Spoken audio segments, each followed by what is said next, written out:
These are the craziest Invincible Season 4 theories, and they might actually be true. Starting with the future of the Coalition. One of the most satisfying arcs in Season 3 is the evolving dynamic between Nolan Grayson and Alan the Alien. Once mortal enemies, they now find themselves sharing a common purpose, preventing the Viltrum Empire from expanding its galactic domination. By the end of the season, Nolan Grayson has undergone a profound transformation. Once an agent of Viltrumite domination, he now stands in opposition to his people. He's willing to risk everything, including his life, to protect his sons, Mark and Oliver. Nolan's character arc has become one of redemption, not just for abandoning his mission, but for embracing love and fatherhood over conquest and duty.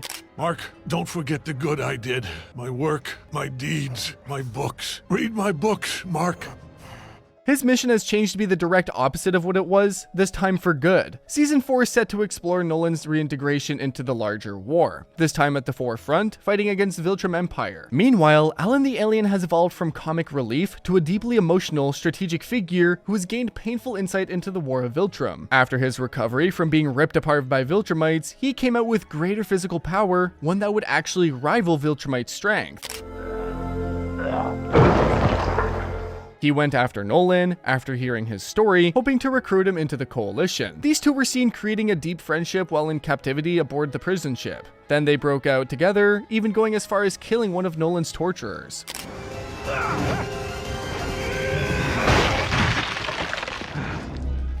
Their alliance in the prison was more than survival, it was a bonding ritual. And now, with both bearing emotional wounds and driven by guilt and hope, their rise into the Coalition is all but assured. Season 4 would definitely go into the deepening their relationship even further, from best friends to brothers. They would likely become the face of the Coalition, tasked with finding new abilities and ways to get the upper hand on their enemy. The prison scenes hinted at the death of their growing friendship, but Season 4 could fully realize them as co-commanders. Speaking of new allies, the end of Season 3 hints at Battlebeast being recruited by the Coalition. He is a mysterious godlike warrior who lives for combat and has, so far, humbled every major opponent he's faced. I need more!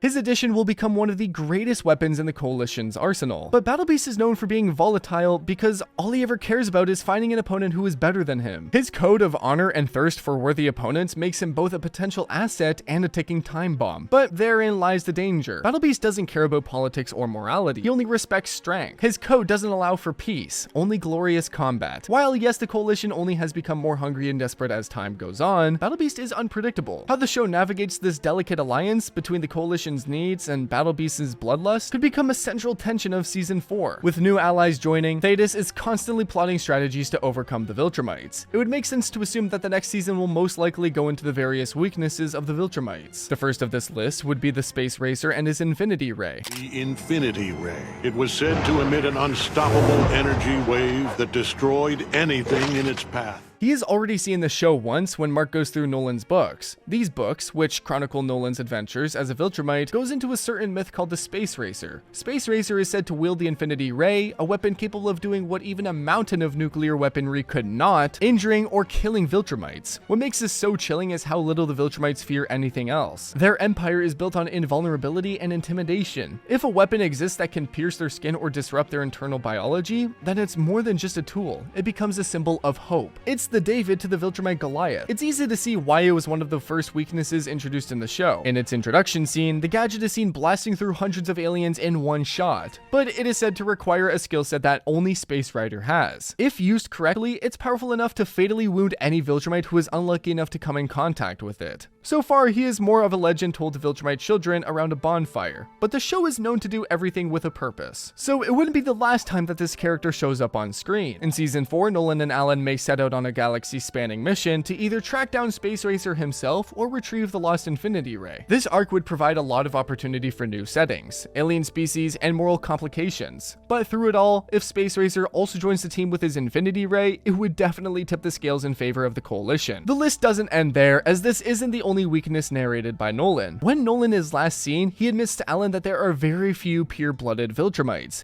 There are fewer than 50 pure-blooded Viltrumites left in the universe. The reason for this has not been shown yet on the show, but if looked closely, older Viltrumites seem to be sporting some serious scars. I'm talking about Thrag and Conquest, both of whom are missing an eye. This doesn't seem to be a coincidence, and the show seems to be teasing something darker, that those scars came from a biological plague that once ravaged the Viltrum Empire. This may be a weakness that Thetis resurrects as a weapon against the remaining Viltrumites. This would seriously weaken the already dwindling numbers of the Viltrum Empire. This arc would create a devastating moral crisis for Mark. He's half Viltrumite. His father is Viltrumite. His half-brother Oliver is Viltrumite. If the Coalition chooses to deploy a weapon that indiscriminately targets Viltrumite DNA, what does this mean for the Grayson family? Did you warn the Earth Champion that a Viltrumite lives among his people? He's a Viltrumite too. So, more importantly, would they allow for it to happen? This conflict would serve as a massive test of Mark's character. It's no longer just about fighting evil with fists. It's about drawing the line between resistance and genocide. It would be an emotionally charged storyline to see whether or not the new team would go through with playing dirty to win against the Viltrumites. With new allies and tactics, the Coalition is definitely plotting something big for Season 4. Next, let's look at another glimpse shown at the end of Season 3. Conquest is shown to be still alive even after all the beatings he got from Invincible. And if there's one thing Invincible fans can agree on, it's that Cecil has royally screwed up by thinking he could contain Conquest. Not only that, he thinks that he could capture the old Viltrumite and get him to talk, or experiment on him. Sure, Cecil made a 400-ton block of tungsten steel alloy and Conquest was severely injured. He also says that he has rigged the building to explode if Conquest so much as twitches. He's in a 400-ton block of tungsten steel alloy 6 miles underground. If he so much as twitches, this whole place explodes.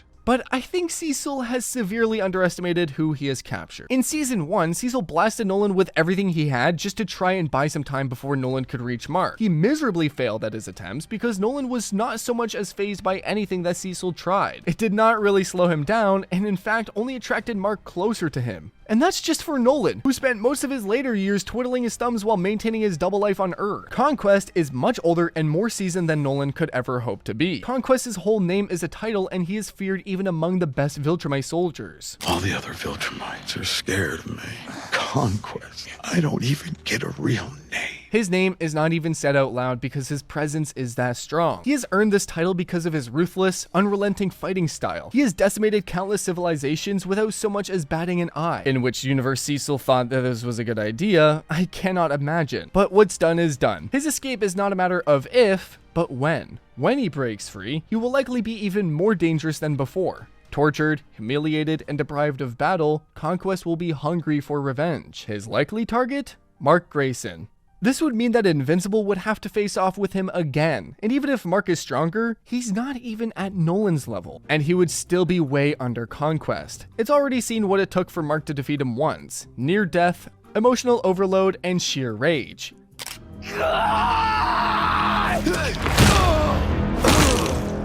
Eve's death was the only thing that made Invincible tear through any of his limits. Something on the same level needs to happen again to give Mark the edge all over again. Expect Season 4 to deliver a rematch that's not just a fight. It will be a war of ideologies, pain, and the high cost of resistance. And in classic Invincible style, whatever it is, it's going to be epic. Speaking of Eve, her romance with Mark was going strong in Season 3. She was the only one who understood both Mark and his superhero side. Season 4 will definitely give all the shippers what they've been waiting for. Some fans think that this season is where Eve will get pregnant. If that is the case, with Conquest over his shoulder, Mark might need to go the extra mile to protect his new family. But Conquest is not the end of Mark's worries, as another new enemy is confirmed to appear in the series. This character is none other than Dinosaurus. He is said to debut in Season 4 and will fight with Invincible. It will be right after his fight with Conquest, which will make it all the more brutal. Dinosaurus believes that mass destruction is a necessary evil to purge the world of corruption, greed, and decay. This character would eventually become the Thanos equivalent in the Invincible universe, and yet another epic fight is looming over Mark. Season 4 may introduce Dinosaurus as a third force, neither allied with the Coalition nor the Viltrumites. Instead, he'll be a wild card, one that forces Mark to reconsider his own ideals. Other character developments would include Oliver coming of age. Mark's younger half-brother Oliver, the hybrid son of Nolan and a Thraxan woman, is rapidly growing. Thraxan physiology ages faster than humans, and we saw Oliver go from a toddler to a young boy in record time. By Season 4, he may be a teenager, ready to enter the battlefield whether Mark wants him to or not. I told you to go home! Why are you so mad? We won! This arc could mirror Mark's early journey, but with an interesting twist. Oliver has Nolan as a father figure during his redemption phase, one where Nolan is not a conqueror, but a protector. Oliver already idolizes Nolan and could be drawn to war out of loyalty and curiosity. His arc could present another layer of sibling conflict and introduce the idea of legacy, destiny, and free will. Life is precious. We don't just take it.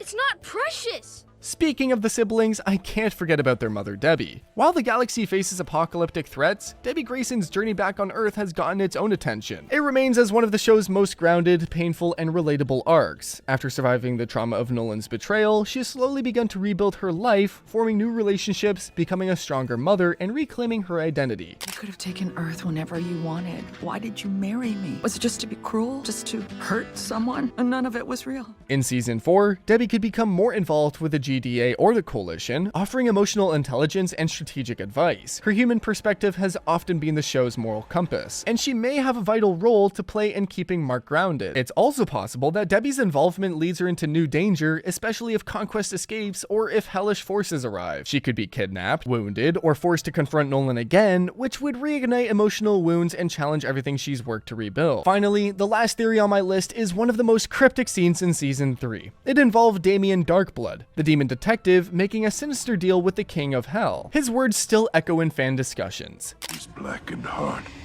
will be bound to your service, Dark One. But whose heart is he talking about? This is a completely new plotline that was not in the source material for Invincible, where Darkblood never makes an appearance after getting banished to Hell. Given Mark's steady descent into darkness, from losing his innocence in the Omni-Man revelation, to making harder and morally gray decisions as the seasons progress, it's not a long shot to think that Darkblood's cryptic phrase could be referring to him. Mark already commits acts of brutal violence, especially when his loved ones are threatened. He's no longer the wide-eyed teen who wanted to save the day. He's becoming a soldier in an endless war, scarred by loss, guilt, and responsibility. This emotional journey could build up in Season 4, where Mark is pushed beyond his current limits, morally, mentally, and physically. If Eve is harmed or Conquest returns and threatens his family, Mark could be consumed by a darkness he's never experienced before. This blackened heart may symbolize his potential to cross a line he can never return from. If Darkblood sees this path unfolding, he may seek to exploit it. But if his loyalty is now to the King of Hell, he could be under infernal orders to collect Mark's soul. It could be that Darkblood had been watching all this time and it took him this long for him to find the means to bring Invincible to Hell. This introduces a completely new threat level, one rooted in the spiritual dimensions, far beyond science or strength. Alternatively, Dinosaurus may be the true blackened heart mentioned in the prophecy. His human form, David Anders, is a gifted scientist with noble goals twisted into monstrous logic. Dinosaurus genuinely believes that large-scale destruction is the only way to create a better world. In his mind, he's not a villain. He's a savior, a revolutionary. If we consider Darkblood's reference to a surface dweller, Dinosaurus fits the bill perfectly. He's not an alien, not a supernatural entity, and not Viltrumite. He's human. That adds weight to the idea that Darkblood might be talking about someone from Earth whose moral descent has made him a suitable candidate for doing Hell's dirty work. This creates an intriguing triangle of characters. Darkblood, representing the underworld and fate, Dinosaurus, embodying calculated destruction, and Mark, the conflicted hero at the center of it all. Escape from hell. Seek justice for others to save own soul. Husband told you nothing, not a whisper to soothe your fears.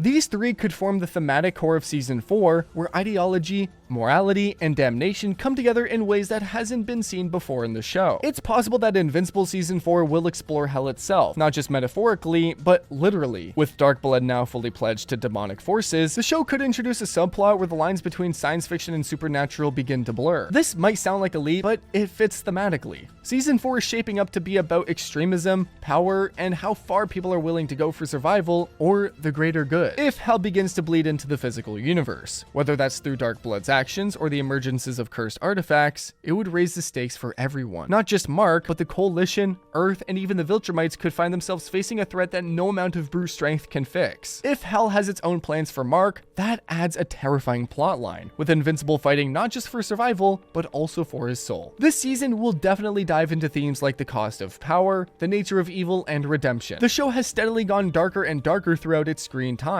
And now, all of this means that Season 4 is taking place in a universe that is set for chaos. And whatever they choose to do, all I know is it's going to be epic. That is my 3 theories of what would happen in Season 4 of Invincible. While you're waiting for the season to drop, check out this video on which Invincible variant has the saddest backstory.